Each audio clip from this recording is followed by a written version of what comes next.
Political याच्यामध्ये जेव्हा तुमच्यासोबतचे काही नेते काम करतात, म्हणजे रवींद्र चव्हाणांच्या याच्यावर शिंदे साहेबांनी बरेच मध्यंतरी आरोप केले की त्यांची जी काही वर्किंग स्टाईल आहे त्याच्यावर मी सेपरेटली बोलणार आहे असं त्यांचं म्हणणं आहे. तर ते आपल्याला आतापर्यंत माहित नाही की नेमकं त्यांना काय म्हणायचंय. परवाच्या दिवशी आशिष देशमुखांनी ज्या पद्धतीचं स्टेटमेंट केलं ते स्टेटमेंट खूप म्हणजे तुमच्या इमेजला न शोभणारं ते स्टेटमेंट होतं. तुम्ही कान उघडणी केल्याचं मला कळलं. त्यावरून नेमकं काय? आशिष देशमुख हे एक अत्यंत हुशार अशा प्रकारचं व्यक्तिमत्व आहे. Is very intelligent person. पॉलिटिकलीही अत्यंत ॲक्टिव्ह अलर्ट अशा प्रकारचं त्यांचं व्यक्तिमत्व आहे. फक्त काही काही वेळेला माझ्या लक्षात आलं की ते भाषण करताना भावनेत येतात आणि भावनेत येऊन आपण एखादा शब्द काय बोलतो हे अनेक वेळा आपल्या लक्षात येत नाही किंवा त्याची इम्प्लिकेशन्स काय आहेत हे लक्षात येत नाहीत. त्यामुळे मी त्यांना हे सांगितलं की आपण किती भावनेत आलो तरी देखील आपण पब्लिक फिगर आहोत, पब्लिक रिप्रेझेंटेटिव्ह. त्यामुळे आपल्या बोलण्याचा काय अर्थ जातो हा आपण लक्षात घेतला पाहिजे. आणि मला असं वाटतं की ते त्यांच्याही लक्षात आलं. कालही त्यांनी त्यांच्या भाषणामध्ये त्याचं क्लॅरिफिकेशनही दिलं आणि एक अतिशय योग्य अशा प्रकारची भूमिका ही त्यांनी मांडली. तुम्ही रवी चव्हाणांचं बोललात.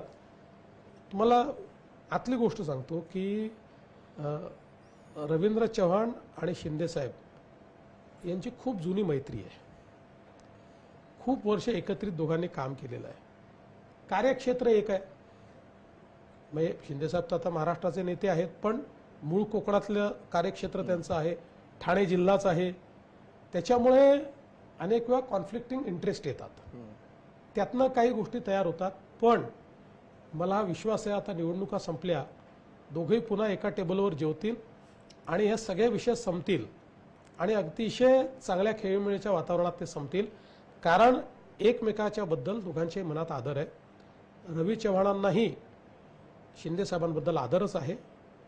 तर रवी चव्हाणांना जे लोक ओळखतात त्यांचं एक वेगळं व्यक्तिमत्व आहे. ते एक असं बिनधास्त अशा प्रकारचं त्यांचं व्यक्तिमत्व आहे.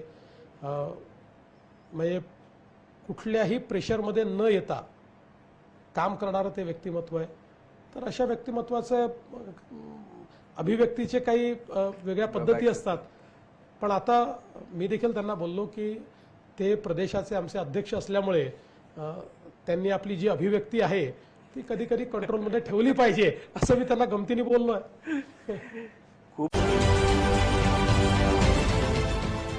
देश विदेशातील प्रत्येक घडामोडींचे लाईव्ह अपडेट मिळवण्यासाठी आता साम टीव्हीच्या सर्व सोशल मीडिया प्लॅटफॉर्मला लाईक, फॉलो आणि सबस्क्राईब करा. तसंच सर्व नोटिफिकेशनसाठी बेल आयकॉन प्रेस करायला विसरू नका.